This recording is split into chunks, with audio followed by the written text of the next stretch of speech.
Ézéchiel chapitre 18. Mais si un homme a un fils qui voit tous les péchés que commet son père, si un homme a un fils qui voit tous les péchés que commet son père, qui les voit et n'agisse pas de la même manière, qui les voit et qui se résout personnellement à ne pas agir de la même manière, si ce fils ne mange pas sur les montagnes et ne lève pas les yeux vers les idoles de la maison d'Israël, si ce fils ne mange pas sur les montagnes et ne lève pas les yeux vers les idoles de la maison d'Israël, s'il ne déshonore pas la femme de son prochain, si ce fils ne déshonore pas la femme de son prochain, s'il n'opprime personne, s'il n'opprime personne, s'il ne prend point de gage, s'il ne prend point de gage, s'il ne commet point de rapine, oui, s'il donne son pain à celui qui a faim, oui, et couvre d'un vêtement celui qui est nu, oui, s'il détourne sa main de l'iniquité, s'il n'exige ni intérêt ni usure, s'il observe mes ordonnances et suit mes lois, celui-là ne mourra pas pour l'iniquité de son père. Il vivra. Très bien. Tu as au verset combien? Au verset 18 maintenant. Non, ça va. On arrête au verset 17. Ok.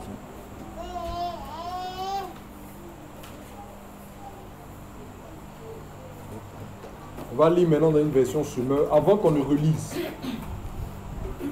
qu'est-ce qu'on vient de dire en gros? Avant qu'on ne relise, ce qu'on vient de lire là. En gros, c'est quoi? Oui. Si un fils prend des résolutions contraires aux voies de son père, Oui. et qu'il réforme ses voies, Oui. il va vivre. Le Seigneur va l'appuyer. Le Seigneur va le bénir. D'accord. Donc, il a dit que si un fils voit son père commettre l'iniquité, mais que pour ce qui le concerne, il se résout en son cœur de ne pas suivre la conduite coupable de son père, mais au contraire de reformer ses voies et de marcher selon la volonté de l'Éternel, celui-là vivra et ne sera pas jugé coupable des iniquités de son père. C'est bon?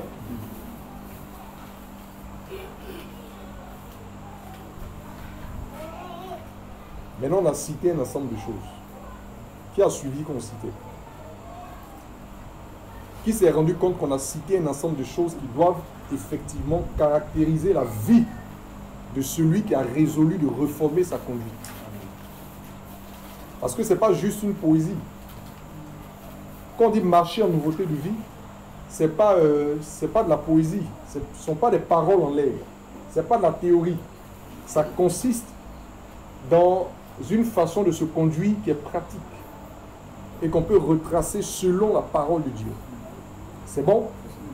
Et donc le Seigneur ne dit pas que si le Fils, ou alors si quelqu'un prend la résolution de vivre une autre vie, alors il vivra. Non. Il précise. Voyez-vous, il trace le chemin, il définit en fait les grandes lignes de ce que devra être la conduite de celui qui prétend marcher en nouveauté de vie. On va relire. Mais déjà, je veux que, avant qu'on relise, je veux que vous compreniez très bien de quoi il s'agit. C'est bon? Non. Qui suit jusque-là? Donc, ce dont on va essentiellement parler, c'est une conduite que Dieu agrée de façon concrète et pratique. Une vie reformée selon le standard de Dieu. L'apôtre Pierre pouvait dire que nous avons été rachetés de la vaine manière de vivre de nos pères au prix de quoi? Au prix de quoi? Au prix de quoi? Au prix du précieux sang. Voilà. Au prix du précieux sang de Jésus. Il dit que ce n'est pas par de l'or ou par quelque chose de périssable que vous avez été rachetés de la vaine manière de vivre de vos pères. Mais c'est au prix du quoi? Du précieux sang de Jésus. Et quand vous avez été rachetés, vous convenez avec moi que ce n'est plus pour continuer suivant le même train de vie. Autrement, il n'y aurait pas eu de réparation, enfin de rupture et de renouveau. Vous avez été rachetés afin que vous marchiez en nouveauté de vie. Donc, le sang de Jésus n'intervient pas pour marquer une pause dans ta vie de désordre. Mais il vient pour faire quoi? Pour pour te réorienter, pour t'engager dans une vie nouvelle. Quand tu te répands, le sang de Jésus te lave et tu dois maintenant faire quoi? Te convertir à Dieu, c'est-à-dire t'engager dans les voies de Dieu, marcher dans les voies que Dieu a tracées, vivre selon le standard de la parole de Dieu. Ça va? Mais Dieu ne dit pas ces choses en l'air. Il nous donne des éléments qui vont nous permettre de voir concrètement comment nous devons organiser notre vie, notre marche de tous les jours. C'est bon? Très bien. On va relire dans la version Summer. On va aller élément par élément. Asseyez-vous, venez vous asseoir ici. C'est pas grave. Asseyez-vous à terre pour écouter la parole de Dieu. Carole Quadio, viens ici. Ne vous ne laissez pas loin là-bas, ça ne fait rien. Vous nous donnez l'occasion, mais nous on peut s'asseoir ici. Faites vite, on va continuer. Merci. Voilà. Oui. Si maintenant cet homme a un fils qui est témoin de toutes les fautes commises par son père,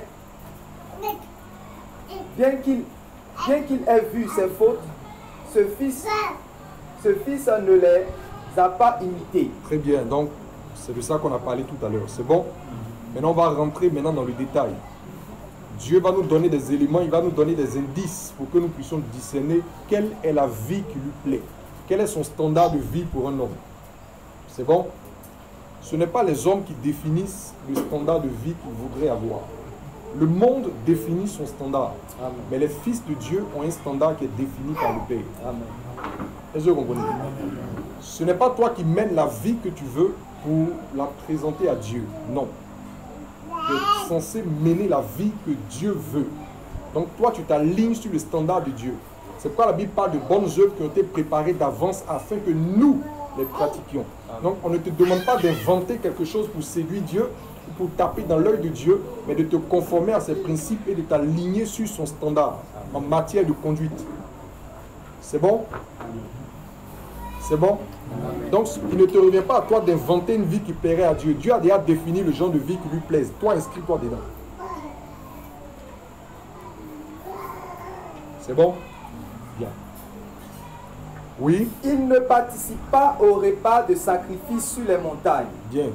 On va aller élément par élément. On dit celui-là ne participe point au repas de sacrifice sur les montagnes. Quand on parle de sacrifice, on parle de quel sacrifice qui était offert sur les montagnes? Comment? C'était des sacrifices idolâtres. Vous comprenez? Et quand on parle de repas qui étaient offerts, on parle en fait de la célébration des idoles. Parce que c'est un culte qui leur a été rendu. C'est à l'occasion du culte qui est rendu aux idoles que toutes ces cérémonies vont voir le jour. Ça va? Donc Dieu dit que celui qui se réclame de lui et qui prétend marcher en nouveauté de vie en Jésus-Christ, celui-là ne fait pas quoi? Il ne s'associe pas aux célébrations idolâtres. Il doit en faire un principe dans sa vie, ne pas s'associer au culte ou à la célébration des idoles. Amen. Donc si tu étais le genre de chrétien qui tremble sur lui-même, dès l'instant où il apprend qu'il y a une viande de mouton qui sera sacrifiée à l'occasion de la tabaski et qui lutte pour avoir des invitations, quand on finit de parler ici, là, tu arrêtes ça. Amen.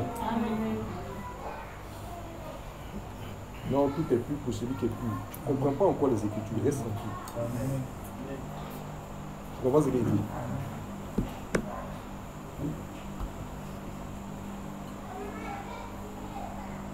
Il ne s'associe pas à la célébration des idoles. Fête de génération ici, tu es pressé comme ça pour couper l'uniforme, tu as quel problème? Ou bien tu fais semblant d'ignorer les divinités qui sont célébrées à ces occasions. Ou bien toi tu ne sais pas qu'il y a des idoles qui sont célébrées là. Et qu'il y a des cérémonies occultes qui sont pratiquées là. Qui ne sait pas? Soyons pragmatiques, qui ne sait pas?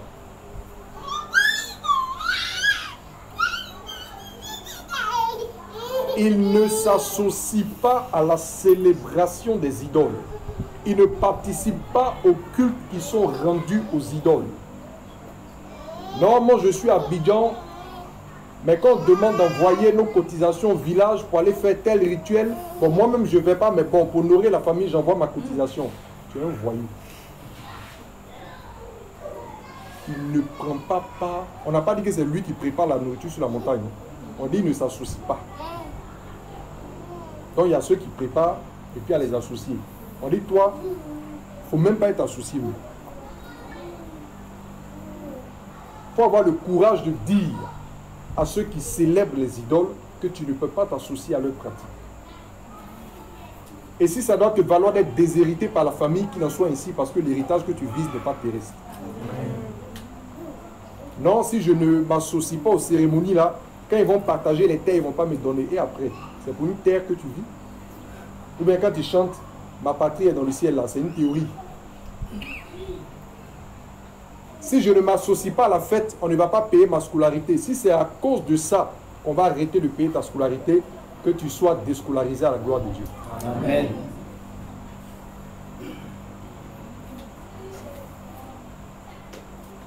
Il n'y a pas quelqu'un qui s'associe à la célébration des idoles qui plaise à Dieu.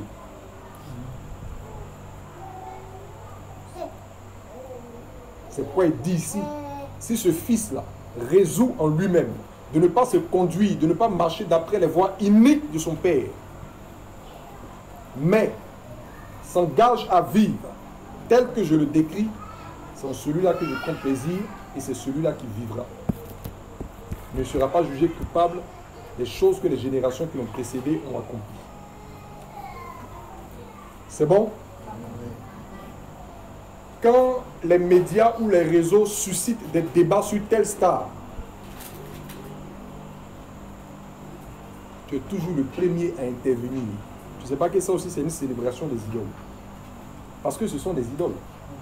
Le monde a élevé des hommes au rang d'idoles. Et ce n'est pas nouveau. À l'époque, on se prosternait pour adorer, pour vénérer, pour sacrifier à des empereurs. Vous savez que Pharaon était une divinité pour son peuple. Donc que les hommes soient élevés au rang de Dieu, ce n'est pas nouveau. Et jusque dans cette génération, il y a des gens qu'on appelle idoles. Que ce soit dans le football, que ce soit dans la musique, que ce soit dans la mode et dans tout ce que vous voulez, on les appelle idoles. Quand on soulève quelque chose les concernant, tu es toujours le premier à intervenir. C'est quoi le problème? Détache-toi de ça. Détache-toi de ça. Parce que toutes ces choses-là, tous les débats qu'on suscite, toutes les personnes font partie du culte qu'on leur rend. Vous ne savez pas ça? Vous ne savez pas que souvent, ceux qu'on appelle les idoles ou les stars, là, vous ne savez pas que souvent, ils font exprès pour créer des scandales, juste pour qu'on parle d'eux. Vous ne savez pas ça? On dirait que d'autres ne savent pas. Hein. Bon, je dis encore du voix ici, là, je crois que vous êtes des champions dedans, donc vous devez savoir. Que les gens font exprès pour provoquer des scandales juste pour que leur nom soit à la une. Mais c'est ça leur célébration. Quand tout le monde se mêle de leurs affaires, que tout le monde parle et qu'ils sont populaires, qu'il y a des millions de vues, etc. C'est ça le culte qu'on leur rend. Mais il ne faut pas t'associer à ça. Il faut te dissocier de ça. En fait, ce soir-là, le Seigneur ne parle pas pour te condamner ou te juger ou t'indexer. Il sait déjà que tu fais ça. Mais il t'indique que ces choses-là ne lui sont pas agréables. Et qu'il faut que toi qui dis que tu t'engages dans une vie nouvelle en Jésus-Christ, sache que tu dois te dissocier de ces choses-là, de façon concrète et pratique. Oh Dieu, oh Seigneur, de tout mon cœur, Seigneur, je veux te recommander non seulement ma vie, mais la vie de tous mes frères et sœurs. Ton serviteur n'est pas encore allé plus loin. Mais Seigneur, ce qu'il a dit de ta part, Seigneur, est suffisant. Suffisant, Seigneur mon Dieu, pour que nous nous détournions de cette mauvaise voie, Seigneur, des idolâtres.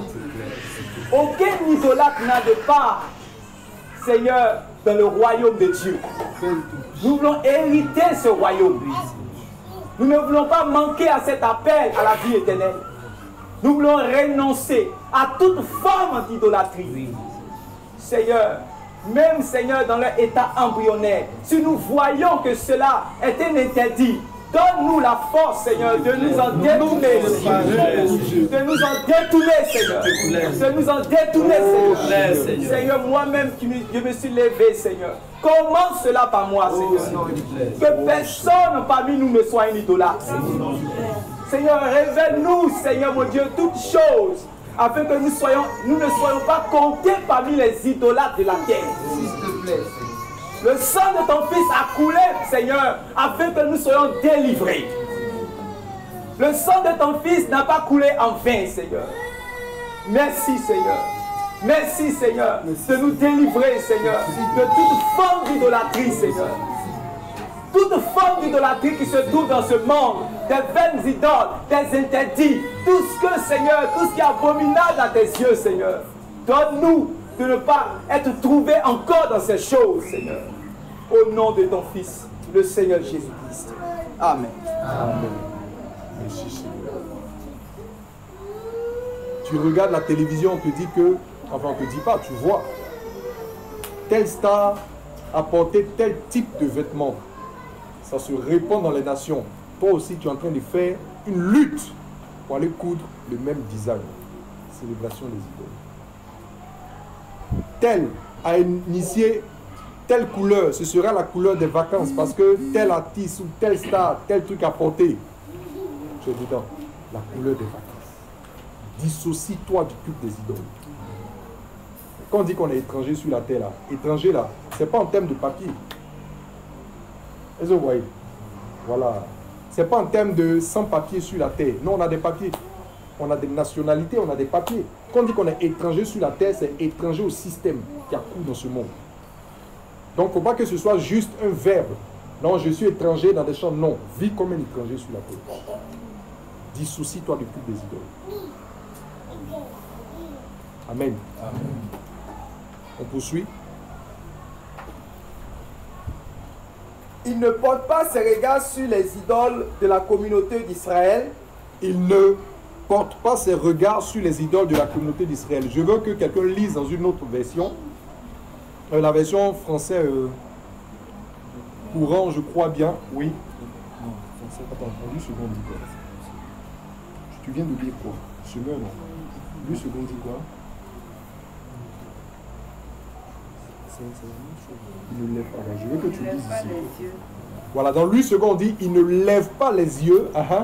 Il ne lève pas les yeux vers les idoles de la maison d'Israël. Très bien. Semeur dit il ne porte pas les regards. Lui second dit ne lève pas les yeux. Je préfère la version lui second parce que ça va nous permettre de comprendre quelque chose. Quand on parle de lever les yeux, là, ça a un sens.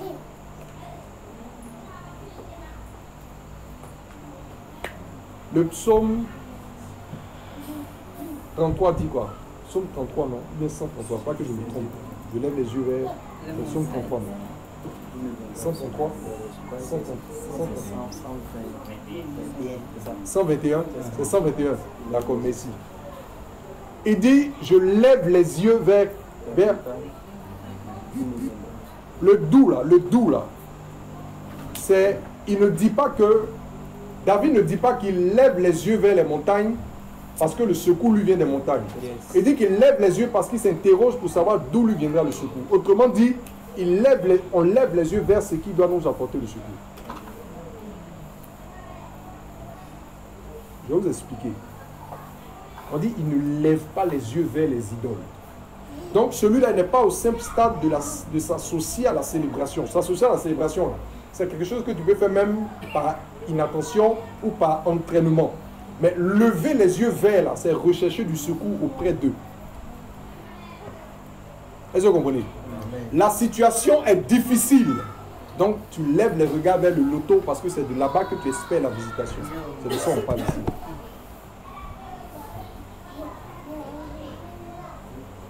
Parce que tu cherches du secours auprès du loto, pas auprès de l'Éternel, mais auprès du loto. C'est dur, j'ai des soucis, j'ai ma scolarité, il y a des impayés, je n'arrive pas à me vêtir comme les autres jeunes de ma génération, donc je lève les yeux vers les paris sportifs.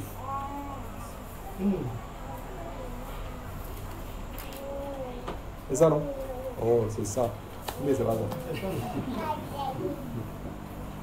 Je lève les yeux vers les paris sportifs. D'où me viendra Le secours. Le secours me vient des paris sportifs. Bon, eux n'ont pas fait les cieux et la terre. Peut-être ils ont fait les vêtements et puis les portables. C'est ça. La parole de Dieu, elle est pratique. Lève les yeux vers les idoles. Chaque génération a ses idoles. Dans quoi tu recherches le secours? Dans quoi tu recherches la délivrance? Si ce n'est pas en Dieu, tout ce en quoi tu recherches le secours, la délivrance, constitue une idole pour toi. C'est difficile. Donc tu lèves les yeux vers des relations adultères parce qu'il faut que tu te connectes à un responsable quelque part pour qu'il puisse t'aider à régler tes fins du mois.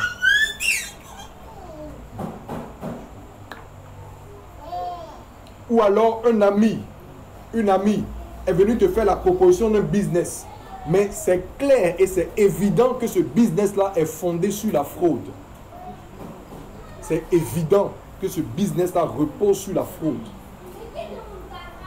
Mais comme c'est compliqué, tu fais quoi? Tu t'accroches à ça parce que tu espères recevoir du secours d'eux. C'est ce qu'on appelle lever les yeux vers les idoles.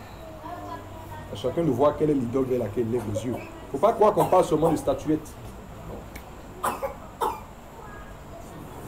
Témoignage. L'évangéliste et sa femme n'ont pas d'enfants. Ils vont chez un féticheur pour que le féticheur fasse ce qu'il a à faire pour qu'ils aient des enfants. La femme accouche et il retourne avec l'enfant chez le féticheur pour lui dire merci. Je ne vous raconte pas des théories. Ça, il y a plus ici. Et figurez-vous que celle qui est allée pour obtenir cette visitation-là, elle-même, ce féticheur-là lui a été recommandé par la femme d'un autre pasteur.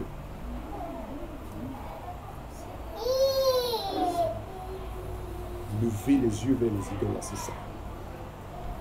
Je suis stérile, depuis on prie, il n'y a pas de situation. C'est Dieu qui donne le pouvoir à tout le monde. Voilà le genre de philosophie qu'on commence à utiliser pour faire des ponts entre la lumière et les ténèbres. De toute façon, le pouvoir même que le guérisseur a là, c'est Dieu qui donne le pouvoir au. Que ta vieille tante qui est au village parle comme ça, on peut consoler ça. Mais que toi, à qui on a prêché l'évangile, qui a entendu la parole de Dieu, tu raisonnes comme ça,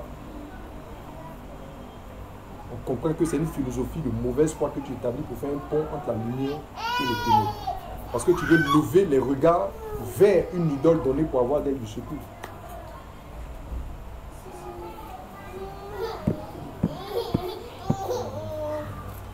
Amen. Amen. Est-ce que ces paroles-là sont pratiques pour vous? Est-ce que ces paroles amènent chacun à visiter, à revisiter sa propre vie et à voir où est-ce qu'il doit apporter des corrections? Parce qu'il y a un standard de vie pour les fils de Dieu. Il y a une façon de marcher pour les fils de Dieu. Ce n'est pas le seul fait de se réclamer de Jésus, non. Il y a une façon de marcher. Amen. Je suis la lecture. Il ne déshonore pas la femme d'autrui. Celui-ci ne déshonore pas la femme d'autrui. Déshonorer la femme d'autrui, c'est quoi? C'est la pratique de l'adultère. Mais derrière, bon, beaucoup d'entre vous ici ne sont pas mariés, mais Dieu est en train de révéler qu'il a horreur de ça. Et il ne veut pas que ses fils soient trouvés en train de le faire. Et s'il arrivait à quelqu'un de tomber là-dedans, que celui-là se répande sincèrement devant le Seigneur, qu'il pardonne les péchés de quiconque s'humilie et se résout de changer de voie par la force que lui donne le Saint-Esprit. Amen. Mais derrière ça, il y a tout ce que vous pouvez, comment on appelle ça même, tout ce que vous connaissez comme pratique immorale, tout ce qui gravite autour de l'immoralité sexuelle. Parce que l'adultère est une forme d'immoralité sexuelle. Mais tout ce qui est dans le lot des immoralités sexuelles. C'est bon? On n'est pas un tribunal. C'est la parole de Dieu qu'on est en train de partager pour nous révéler, pour manifester quelle est la volonté de Dieu. Donc quand tu la reçois, tu laisses la parole te convaincre et tu laisses la parole faire son travail dans ta vie. Voilà comment Dieu veut qu'on reçoive ses paroles. C'est pourquoi il dit que le Fils n'est pas venu pour juger, mais pour sauver. Ça sous-entend que ce que le Fils dit et ce que le Fils fait, nous le recevons avec un cœur ouvert et qu'on se laisse transformer par ça. Voici quelle est la volonté de Dieu. Maintenant, le jugement intervient quand on s'endurcit et qu'on rejette ce que le Fils veut faire dans nos vies. Yes. Là, on n'a plus d'autre choix que de finir le jugement. Amen. Mais tant que nous sommes encore sous la grâce, ce que Dieu veut, ce que Dieu souhaite, tant qu'on vit encore, tant qu'on a la possibilité de se repentir, qu'on ouvre nos cœurs et qu'on reçoive la parole sans raisonnement, sans endurcissement, sans philosophie et qu'on laisse sa parole travailler en nous. Il y a des gens qui enseignent simplement la parole de Dieu, ils sont toujours en train d'imaginer des questions qu'ils pensent qu'ils peuvent caler l'orateur. Frère, quand Dieu parle là, non mais et ce cas-là, on n'est pas là pour traiter des cas spécifiques. On Amen. dit, voici le chemin. Suis-le, tu as quel problème? Amen.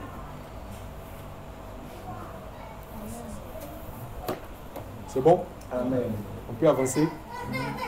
Avant d'avancer, tous les numéros des anciens copains et des anciennes copines, quand on sort d'ici là, vous effacez ça de votre téléphone. Amen. Amen. On est clair? Amen. Qui n'est pas d'accord? La Bible dit que Saül, écoutez bien ce que je vous dis. Quand Saül était encore zélé pour le Seigneur, quand Saül s'efforçait encore de marcher dans les voies de Dieu, suivant les recommandations de la parole de Dieu, il a fait mettre à mort toutes celles qui se livraient, tous ceux et toutes celles qui se livraient à la nécromancie. C'est-à-dire la consultation des morts. On me suit? Et pendant qu'on mettait, on a fait ce travail de nettoyage là, il y a quelqu'un qui a échappé quelque part là-bas. Le jour où Saül est devenu faible, c'est par elle qu'il a mis le comble à son iniquité. Numéro que tu ne peux pas effacer. Aujourd'hui, tu as la force. Aujourd'hui, tu as du zèle. Donc, tu vois, ça ne te dit rien. Mais le jour où tu seras faible, le numéro va te dire quelque chose. Amen. Amen. Et ce sera pour toi une occasion de chute. Est-ce que quelqu'un comprend ce qu'il dit? Amen. Non, le passage, ceux-là, ce sont juste des amis, il n'y a pas de problème. Toi, tu as recréé le monde. Ou bien il y a quelque chose de nouveau sous le soleil. Quand tu es fort, ces choses-là ne te disent rien, ne t'affectent en rien. Mais s'il arrive qu'un jour tu sois faible, ces choses-là vont commencer à clignoter dans ton esprit. Et ça va commencer par, attends, j'ai appelé celui-là, il va lui dire que j'ai besoin de 15 000, peut-être il peut réagir. C'est comme ça que tu vas glisser vers où tu ne dois pas. C'est facile. Comme ça, le jour où ça chauffe là, comme c'est déjà effacé, c'est comme un mur qui est monté, tu ne peux plus aller là-bas, tu ne vas pas mourir. Dieu va trouver une solution. Amen. À moins que tu ne crois pas en Dieu. On est d'accord? Amen. Oui, facile. Vous avez eu le temps d'être ensemble, vous n'avez pas pu, c'est pas vous les séparer. Le jour où vous croisez dans la rue, il faut être courtois envers la personne. On n'a pas dit d'insulter. Il faut être courtois envers la personne. Si tu peux lui prêcher l'évangile, tu prêches l'évangile. Si tu ne peux pas, prends ton chemin. Tu salues la personne avec courtoisie, tu continues ta route. Amen. Mais garder les numéros pour fricoter, pour ceci, cela, c'est ce qui sera pour toi une occasion de chute au jour de ta faiblesse.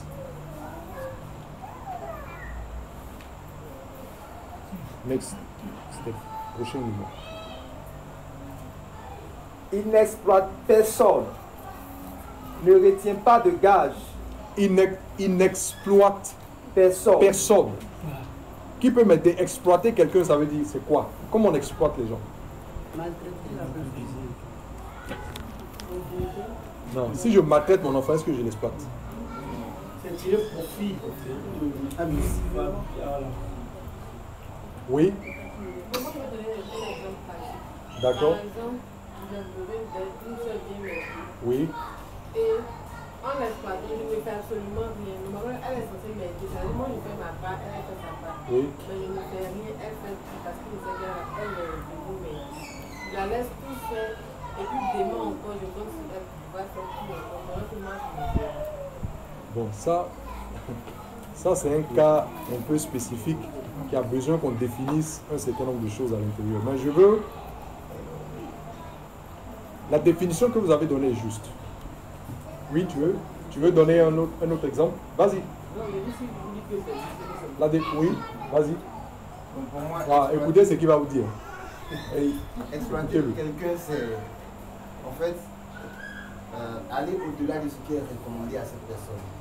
Ça veut dire que s'il y a une tâche qui est précise et une certaine heure qui est définie pour, par exemple, un employé, je lui demande de travailler non seulement au-delà de ce qui est son quota normal, mais aller aussi au-delà du timing qui lui a été donné pour l'exercice de cette tâche. Parce qu'à la limite, tu sais que comme il n'y a pas de travail, il n'a pas le choix.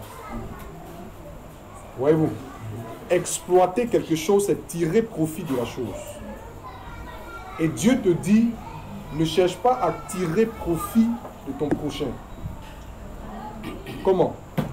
Si tu lui fais faire au-delà de ce qui est raisonnable, tu es en train de faire quoi? Tu es en train de l'exploiter. Si tu lui donnes du travail, que tu lui payes le salaire qui est juste, si tu le rémunères à un montant qui est juste selon le travail, c'est bon. Mais si tu soupais quelqu'un, tu l'exploites. Si tu abuses de quelqu'un d'une manière ou d'une autre, tu l'exploites. Et Dieu dit qu'il ne veut pas que nous soyons de ceux qui exploitent leur prochain.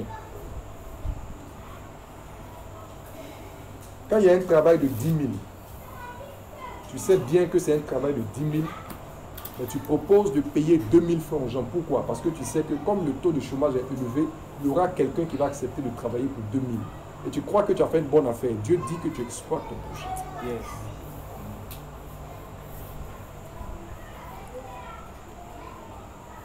Il ne faut pas recruter des gens sur un principe d'exploitation. Si quelqu'un veut travailler pour toi et que tu es conscient que tu n'auras pas de quoi le rémunérer, n'accepte pas. Job dit, je n'ai pas mangé. Il y a un passage en Job 31 là, laissez-moi me souvenir. Il disait, je vais paraphraser ça pour qu'on aille vite. Il disait qu'il n'a pas abusé même de ceux qui le servaient ou des pauvres en mangeant gratuitement ce qui était à eux. Non. Si quelqu'un dit je vais faire ça pour toi, si tu sais que tu n'as rien pour compenser le travail qu'il a fait, n'accepte pas, fais-le toi-même. À moins que ce soit un enfant ou un jeune homme qui veuille te rendre service, mais quelqu'un qui veuille t'honorer, d'accord. Mais si c'est un travail que la personne veut faire, que tu as conscience que tu ne peux pas le rémunérer à hauteur du service, c'est pas fait. À moins que peut-être vous soyez dans une logique de stage. Que tous ceux qui travaillent, soit peut-être dans les entreprises, dans les petits business, n'exploitez pas les gens. Dieu n'aime pas ça. Une servante à la maison, ne la fait pas travailler au-delà de ce qui est raisonnable. Est-ce que je comprends? Ne la fait pas travailler au-delà de ce qui est raisonnable pour le même salaire. C'est de l'exploitation. Maintenant, si tu proposes à quelqu'un, si tu vas au-delà, voici ce que je rajoute. Là, c'est un contrat. S'il accepte, ça marche. Mais toi, n'exploite pas ton prochain. C'est bon? N'exploite pas ton prochain. C'est pas parce que tu as payé une jeune fille au marché pour charger tes bagages, comme tu l'as payé là, tu vas mettre 10 tonnes de ciment sur sa tête parce que tu as payé. C'est de l'exploitation. Même ce que tu aurais pu attraper, même le sachet de comment on appelle ça, 500 grammes là même là, comme tu l'as payé, tu vas... Exploitation. Vous savez, marcher en Christ là, c'est un apprentissage de vie. C'est pas spontané. C'est un apprentissage de vie. Il faut qu'on partage ces choses-là pour que les yeux s'ouvrent sur comment organiser sa vie de sorte de vivre d'une manière qui plaise à Dieu. Amen. Pas juste chanter seulement la croix, la croix, la croix. Non, il y a une façon de vivre qui plaît à Dieu dans laquelle il faut vivre. Il faut être bon. Il faut que vos cœurs là soient bons. Il y a des gens qui sont toujours prompts à exploiter les autres, tirer profit des autres. Tu fais une activité, tu gagnes combien de millions tu gagnes, mais tu payes les gens avec des miettes. C'est de l'exploitation. C'est de l'exploitation. Si tu as commencé avec quelqu'un dans les difficultés et que ça commence à aller là, améliore aussi sa condition. Amen. C'est ce qui est juste devant Dieu. Il ne faut pas exploiter ton prochain. Tu es milliardaire, tu gagnes des millions et tu donnes les 5 000, les 10 000, quelquefois mais tu donnes comment? Toi tu es par exemple fondateur d'établissement. L'argent rentre, tu fais travailler les professeurs qui vont se bousiller tous les jours. L'argent rentre, tu t'en vas payer d'abord une nouvelle voiture, tu t'en vas construire d'abord au village, tu t'en vas construire d'abord ce que tu veux construire quelque part. Et puis maintenant tu les mets en stand-by, ou bien tu donnes moitié salaire, et puis vers le 15 tu vas donner des pédièmes, on appelle ça exploitation.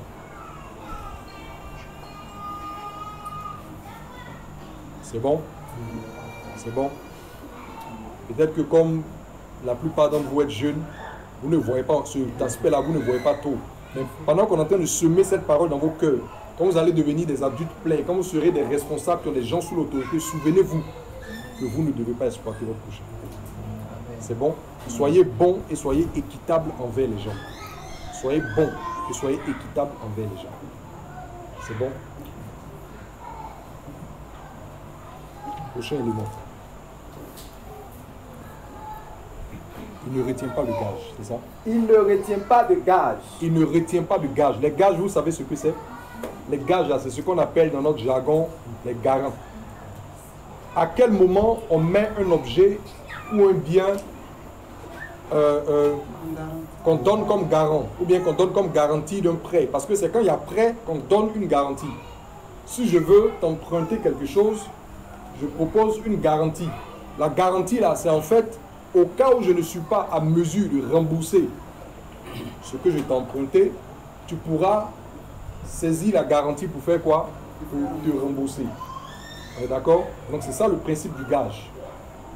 Maintenant Dieu dit que celui en qui lui prend plaisir, il ne retient pas les gages. Qui peut m'expliquer ce que ça veut dire?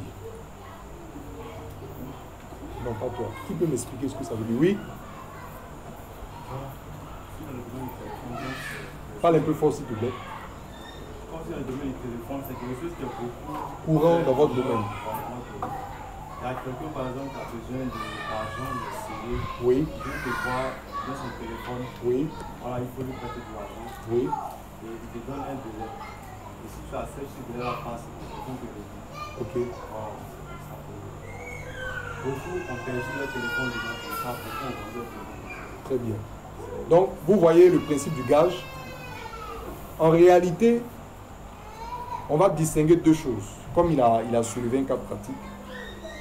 Les vrais gages, gages selon la parole de Dieu, ce n'est pas gage dans le business. Les vrais gages. Tu as des pauvres, des gens qui n'ont pas le nécessaire pour vivre, des gens qui n'ont pas ce qu'il faut pour manger. Quelqu'un qui a par exemple sa femme qui est malade, qui a une situation urgente, difficile, à laquelle il doit pallier, mais pour laquelle il n'a pas les ressources, n'a pas les moyens. Il vient te voir. Ah, il y a ma fille qui doit être opérée en urgence. Il y a ma femme qui est malade, on doit acheter telle ordonnance en urgence. Il y a telle situation qui est urgente et qui est vitale. C'est bon? Yes. Prête-moi telle somme. Bon, je te donne par exemple, je mets telle chose comme gage, comme garantie. Si je n'ai pas pu te rembourser, éventuellement tu prends. Mais le gage que le pauvre donne, généralement c'est quelque chose dont sa vie même dépend. Est-ce que vous comprenez? Le gage que le pauvre donne là, ce n'est pas une fantaisie. Le gage que le pauvre donne, c'est vraiment quelque chose dont sa vie dépend. Mais il n'a pas le choix parce qu'il doit pallier à une situation urgente. Est-ce que vous comprenez? Donc Dieu dit que si tu as affaire à quelqu'un qui est dans ce cas-là et qui se trouve qu'il n'a pas pu rembourser ce qu'il t'a emprunté, toi, ne retiens pas ce qu'il t'a donné comme gage. Restitue-le lui. C'est une action de miséricorde et de compassion à l'égard de son prochain. Amen. Est-ce que vous comprenez? Amen. Maintenant, les petites fantaisies des jeunes, il avait un truc, une chaussure qui lui plaît, il va aller faire garant. Le frère Fabrice, ne rentre même pas dedans. Parce que si tu rentres dedans, c'est un piège, ne rentre même pas dedans. Les petits jeunes excités qui sont toujours en train de mettre quelque chose en garantie, sa chaussure, son téléphone, ne rentre pas dedans. Vends tes téléphones tranquillement. Tu comprends, non? Ne rentre même pas dedans. Mais c'est même pas de ces choses-là qu'on parle ici. Mais même là encore, toi, ne rentre même pas dedans. Dans ce genre de fantaisie. Laisse-les aller se gérer ailleurs. S'ils ont des gens qui peuvent jouer ce jeu-là avec eux, ils aillent. Mais quand quelqu'un vient pour te demander quelque chose avec proposition d'un gage, si tu vois vraiment que c'est une situation qui nécessite qu'on se penche là-dessus, quelque chose de vital, donne-lui. S'il n'a pas pu te rembourser, laisse. C'est pourquoi il parlait de la meule et de la couverture de l'indigent. La couverture, là, s'il n'a pas ça, là, le froid va le tuer. Mais il te donne ça parce que c'est le seul moyen pour lui d'avoir à manger. Donc, en attendant qu'il meure de froid la nuit ou qu'il meure de faim la journée, il préfère régler le problème de la journée maintenant. Maintenant, si la nuit va mourir, c'est pas grave. Mais au moins, il aura prolongé son espérance de vie de quelques heures. Donc, toi qui es le Dieu, là, qui sait que c'est quelque chose de vital pour lui, restitue-le lui. Ça, C'est ce qu'on appelle être animé de compassion et avoir miséricorde à l'égard de son prochain. Et ça, là, Dieu va te compter ça devant. Amen. Mais si tu es sans pitié pour les gens, lui-même, il a dit que s'il n'a pas remboursé, je prends. Donc, je prends. Tu vois le pauvre monsieur, il est peut-être frappé d'un diabète ou d'un handicap. Il est en train de souffrir parce qu'il t'avait mis sa voiture en garantie pour avoir de l'argent, peut-être pour réaliser quelque chose, ça n'a pas marché.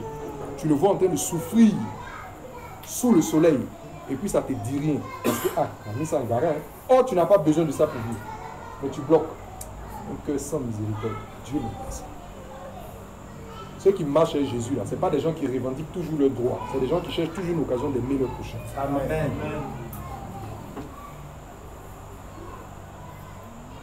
Ah, mais quand elle venait solliciter le prêt, c'est vrai que c'est pour quelque chose de vraiment urgent. La femme est venue peut-être prendre un prêt pour aller enterrer son mari.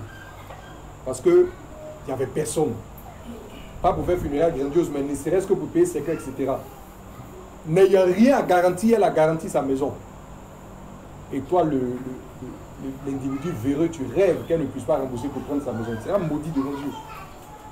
La Bible dit que si celui qui t'a lui-même t'a donné le gage, mais s'il crie à l'Éternel parce qu'il souffre, Dieu va te demander des comptes. On peut dire, mais c'est injuste. Non, ça c'est la justice de Dieu. La maison de la pauvre dame. Toi, tu as beaucoup d'immeubles. Tu la regardes avec ses enfants dans la rue, mais ça ne te dit rien. Ah, mais elle a mis ça en garde, mauvais. Le Seigneur dit que ceux qui marchent avec lui, c'est des gens qui ont compassion de leur prochain. Amen. Amen. Ce qu'on dit est clair. Amen. Miséricorde à l'égard de ton prochain. Même si tu as raison, miséricorde. Amen. Il faut être prompt à restituer ce qui est vital pour lui et dont tu n'as pas besoin. C'est bon? Amen. Maintenant, les petits garants des amusements de la jeunesse, là, sautez de ça. Ma copine voulait aller en boîte, elle est venue de lui donner 15 000, elle a mis sa chaussure en garant. Sautez de ces choses-là. Vivez correctement, soyez des enfants de lumière, ne vous associez pas à ces choses. Et si quelqu'un me pose question sur ça, il n'y a pas à répondre. Sortez de ça. Pas des vraies choses. C'est bon? Amen. On poursuit. Il ne commet pas de vol. Il ne commet pas de vol. Vous voulez l'explication?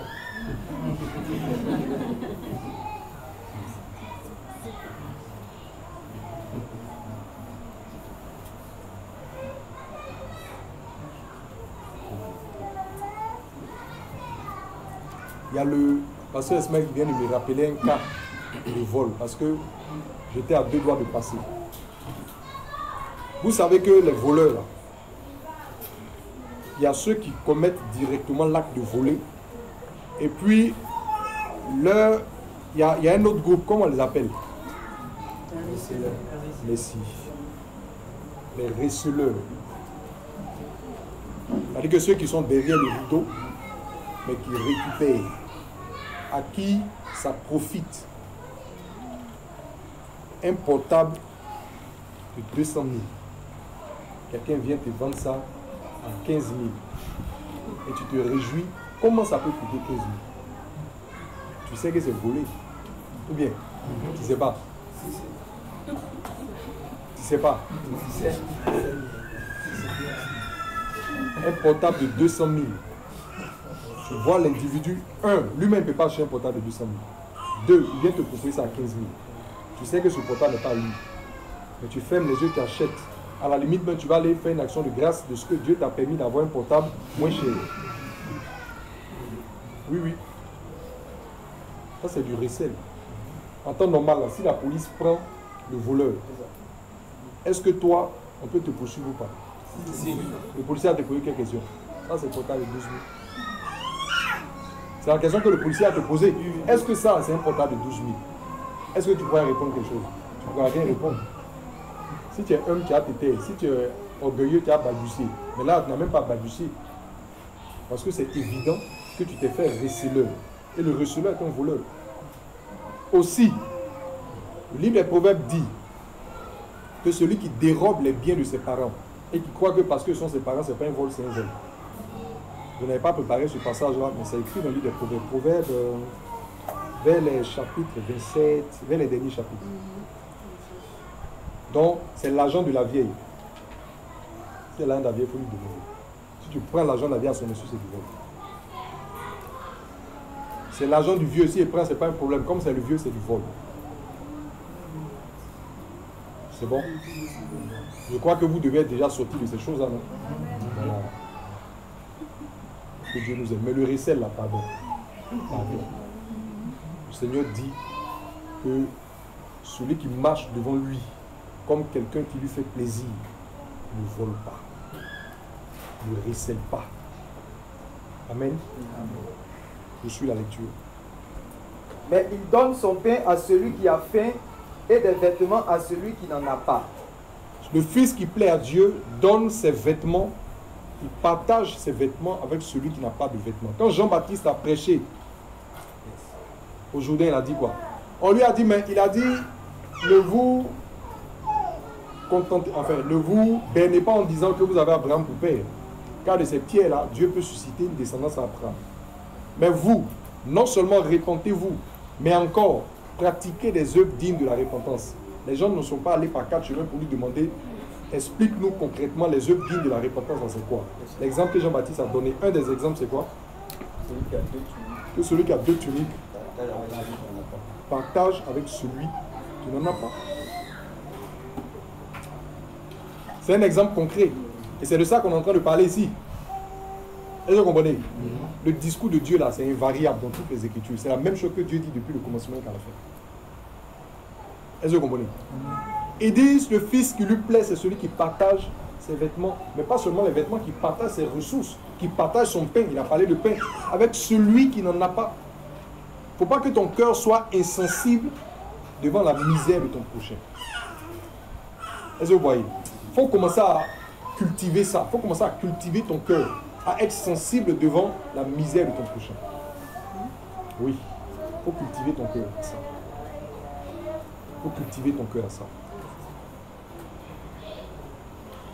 Est-ce que vous comprenez? Amen. Il faut cultiver ton cœur pour ne pas que ton cœur soit insensible devant la misère de ton prochain. Quand tu vois les gens qui sont dans une situation difficile, ton premier réflexe, c'est de les condamner ou de juger. Non, si tu as la possibilité de les assister, assiste-les et puis continue ton chemin. Ça ne va rien t'enlever, au contraire. Celui qui donne aux pauvres prête à l'Éternel. C'est bon? Quand Jésus est rentré chez Zachée,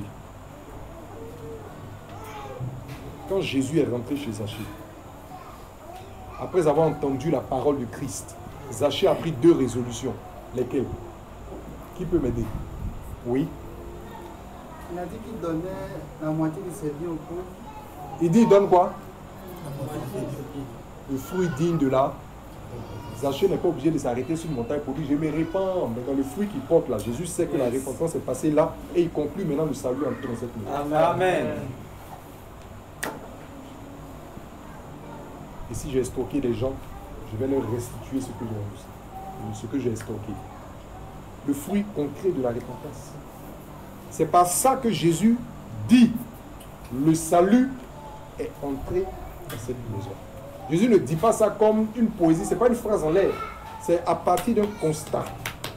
Le fruit que Zachée a commencé à porter après audition de la parole authentique. Il dit, je vois que le salut est entré dans cette maison. Par contre, quand il a demandé au jeune homme riche de vendre ses biens et d'aller les partager avec les pauvres qu'il a refusé, il dit quoi? Il est difficile pour les riches d'entrer au ciel.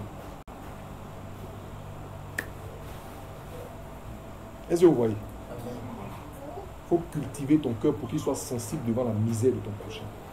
Matthieu chapitre 25. La parabole des brebis et des boucs. Amen.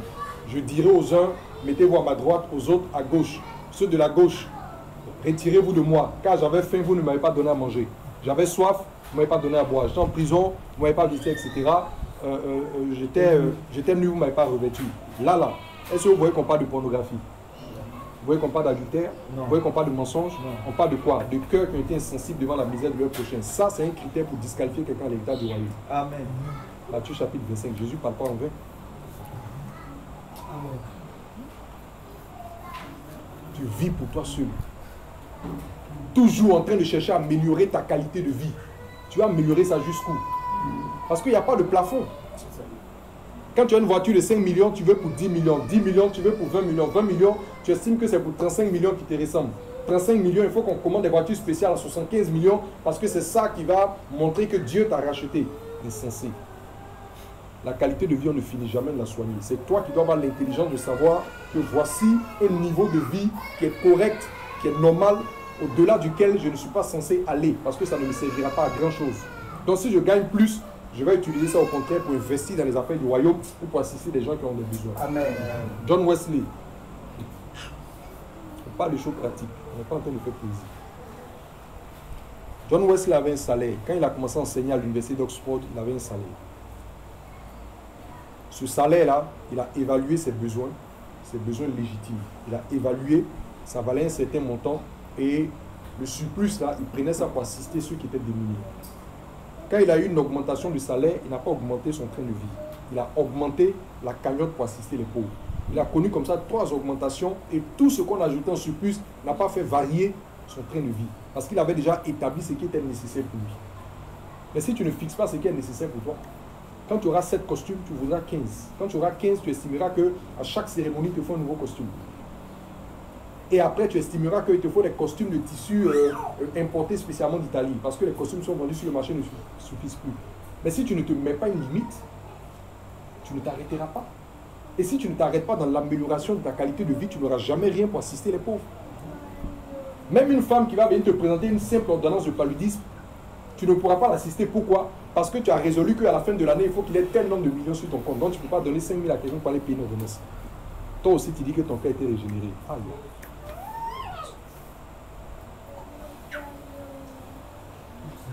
Elles sont sur Amen. Il faut plafonner. Le niveau de vie, il faut plafonner. Si tu as besoin de 2 voitures, tu as besoin de 2 voitures. Au-delà, c'est des choses que tu pourrais utiliser pour assister les autres. Tu dis, j'ai besoin d'une villa comme si. Si j'ai une villa comme ça, je serai à l'aise. Quand tu auras ça, ne va pas chercher un château. Ce que Dieu t'enverra en plus là, prends ça pour aider les autres. Il y a tellement de misère autour de nous. Il y a tellement de misère. Des gens qui sont à l'hôpital, qui ne peuvent pas payer des ordonnances, des gens qui sont frappés de tel cancer, qui ne peuvent même pas avoir des soins, les premiers soins. Pourquoi? Parce qu'il n'y a pas d'argent. Ça meurt comme ça autour de nous tous les jours.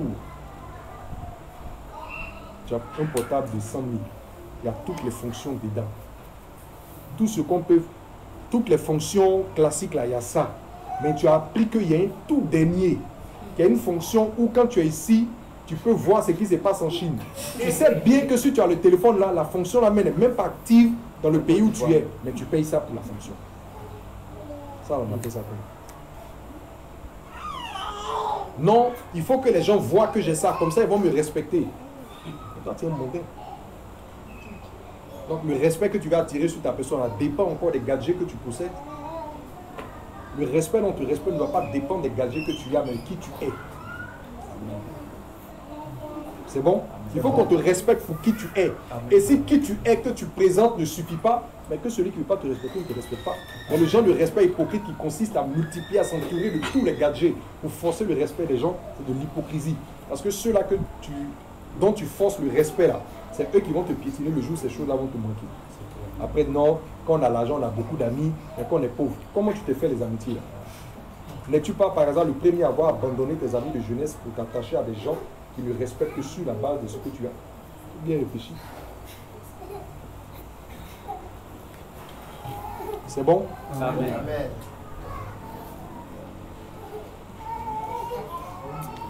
Vous suivez. Il ne fait pas de tort aux pauvres. Il ne fait pas de tort aux pauvres. Poursuis encore. Ne prête pas à un taux usuraire. Bon. Quand on dit ne fait pas de tort aux pauvres, là, il y a un dicton qui dit que pauvre à quoi?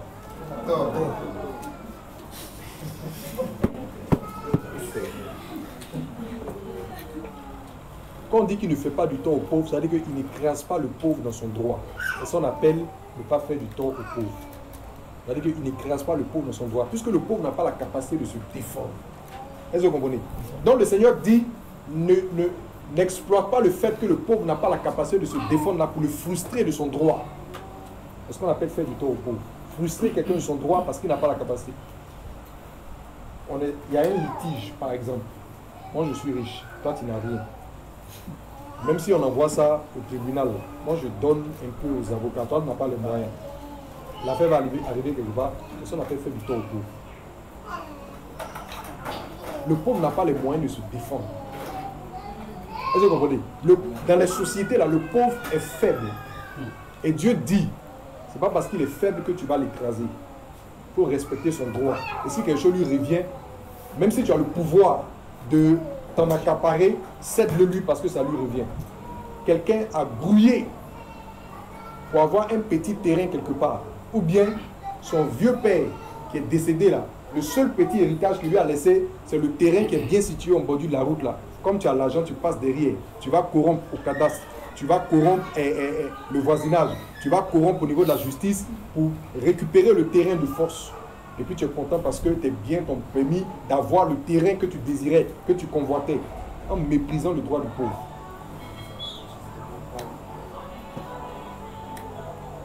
Il dit ne fais pas de tort aux pauvres. C'est ce qu'on a fait à Naboth. C'est pas ça? C'est ce qu'on a fait à Naboth. Mais c'est ce qu'on fait tous les jours dans notre société. Sur les histoires de terrain, de parcelles, etc.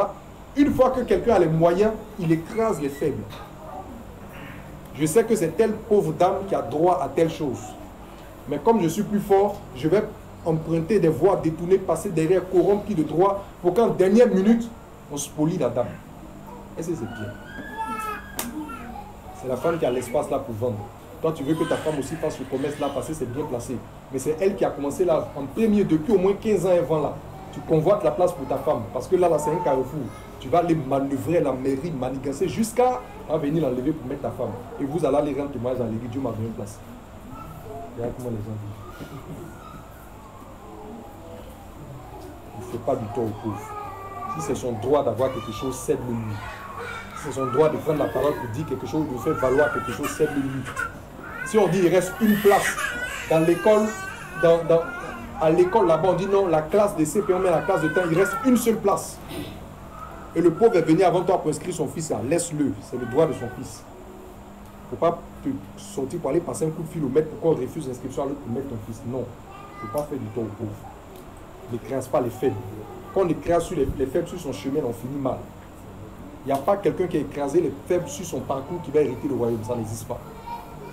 Si quelqu'un n'est pas suivi, c'est bon, malheureusement, il ne sera pas là pour nous rendre témoignage. C'est ça que je veux. Vous suivez? Il est quelle heure? Bon, vous voulez qu'on arrête, non? On va terminer. Il ne reste pas beaucoup. Vas-y. On dit, il ne fait pas tort au pauvre, il ne fait pas quoi? Ne prête pas à un taux usuraire. Prêter un taux usuraire, là. Faut lire, tu lis dans quelle version? Non, ne lis pas ici, lis dans Semeur. C'est Semeur qui dit usuraire. Et second dit quoi? En fait, quand on parle d'usure, là, c'est intérêt. Il ne prête pas avec intérêt. Et ça, Dieu l'a répété à 1000 reprises dans sa parole. Ne prêtez pas avec intérêt. Si tu as donné 10 000 à quelqu'un, il n'est pas te restituer tes 10 000. Amen.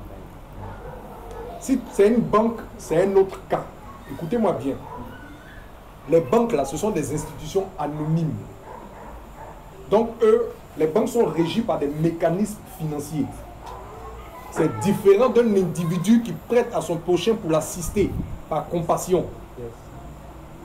Est-ce que quelqu'un comprend ce qu'il dit? Il ne faut pas me dire, ah, mais les banques, non. Les banques sont des sociétés anonymes. Les banques ne font pas un travail de compassion, les banques font des affaires. Tu comprends? Mais de toi, individu, Dieu attend que tu aies miséricorde à l'égard de ton prochain. Dieu attend de toi la compassion à l'égard de ton prochain. Tu as donné 10 000. S'il vient là, prends tes 10 000. C'est bon? Maintenant, si quelqu'un vient te voir pour faire affaire, et dit non, j'ai telle affaire, il vient comme un apporteur d'affaires. Ah, moi j'ai telle idée, vraiment ça va nous rapporter, mais je n'ai pas les moyens. Toi, comme tu as l'argent, il faut investir 1 million dedans, et quand on va faire l'affaire, si ça nous rapporte, toi tu vas t'en tirer par exemple avec 1,5 million, moi aussi je vais tirer ma part. Ça, c'est différent de ce dont on est en train de parler. Amen. Ça, c'est pas prêt à usure. Ça, tu t'investis dans une affaire et c'est normal que tu moissonnes un retour. Tous les schémas qu'il présente là, c'est clair. C'est clair pour tout le monde. Quelqu'un vient, ah, j'ai un business. Si, bon, moi en tout cas, j'ai une opportunité en or. C'est un bon truc. C'est propre. Toi, tu as un peu d'argent. Si tu mets peut-être 500 000 dedans, si on fait, ça peut nous rapporter 2 millions. Si 2 millions viennent, on se partage 1 million, 1 million. Ça, on appelle ça des affaires. Même quand tu sèmes dans la tête, tu sèmes un grain pour récolter beaucoup bien. Ou bien, tu sèmes un grain pour récolter un grain. Non, non. Assez. Vous comprenez? Donc ça, on n'est pas dans le domaine de la compassion. Ça, c'est des affaires que vous faites. La banque aussi, c'est une institution anonyme qui fait ses affaires. Mais quelqu'un vient te voir pour emprunter, qui sollicite ta compassion parce qu'il y a tel problème auquel il fait face à telle chose. Si tu as donné 10 000, quelqu'un vient te donner, il faut prendre tes 10 000. Même s'il dit non, moi, je vais te donner 15 000. Donne-moi mes 10 000. Si après, tu tournes jusqu'à tu veux me faire un cadeau, fait. Mais je ne récupère pas avec intérêt. Amen. Mais il y a des gens, même eux-mêmes, ils attendent le problème. Ça dit que il a l'argent là. Il crée une cagnotte spécialement pour attendre des problèmes de ses amis. Il sait que le problème va venir. Dès que quelqu'un dit il a un problème quelque chose, je te donne, mais tu me rembourses tant.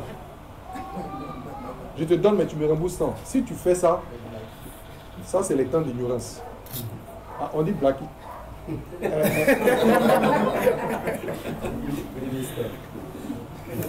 Jusqu'aujourd'hui là, c'était dans les temps d'ignorance que tu as fait. À partir d'aujourd'hui là, tu n'es plus dans les temps d'ignorance. Amen. C'est bon? Amen. Donc il ne faut pas constituer une cagnotte spéciale pour faire prêt à usure. Est-ce que le problème finit sur la terre? On sait quelqu'un vient. Tu veux aider quelqu'un, tu lui donnes ce dont il a besoin, le jour il vient rembourser, tu le récupères. C'est bon? Maintenant, si c'est des affaires que vous engagez à faire, là c'est un investissement d'affaires pour en tirer quelque chose. Pour mettre les choses à leur place. C'est bon? Ça donne lui fait mal. Ça donne lui fait très mal. Ses parents n'ont pas les moyens. Il vient solliciter un peu d'argent pour aller chez le dentiste pour arracher ça aussi, tu veux intérêt dessus. Parle faux, on partit.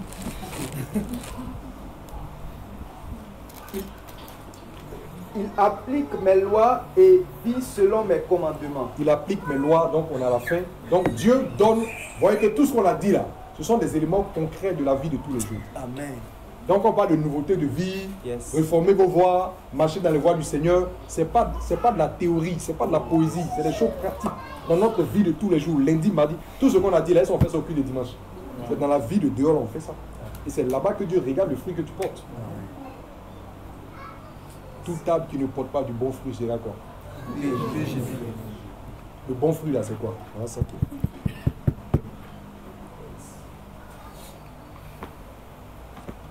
Amen. Amen. Que Dieu nous bénisse. Amen. On a fini de parler. Vous prenez encore le Dieu, vous partez et puis vous reprenez chaque point. Demain là, quand vous écoutez là, tu mets pause. Quand on finit un point, tu mets pause. Et puis toi-même, tu discutes avec toi-même. Pour voir, est-ce que par rapport à ça là, tu quittes ou bien il y a des choses à régler. S'il y a des choses à régler, ou bien si tu vois que ce point qui a été soulevé, s'il y a des choses qu'on a citées et que tu vois que là, en fait, voici ce qu'était ma conduite et qui n'est pas agréable à Dieu, en même temps, tu te réponds. Seigneur, j'ai fait telle chose, je ne savais pas.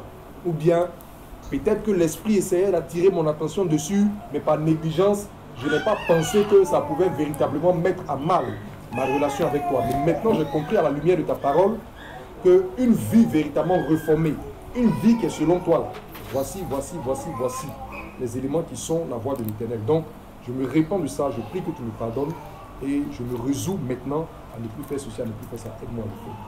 C'est fini. Ça, c'est toi et le Seigneur qu'on t'achète. C'est bon? C'est bon. C'est bon? Amen. Donc, tu prends point par point. Je n'ai pas dit que c'est les seuls éléments qu'on a cités là. Si tu as fini de faire ça net, tu es au ciel. C'est pas ce que j'ai dit.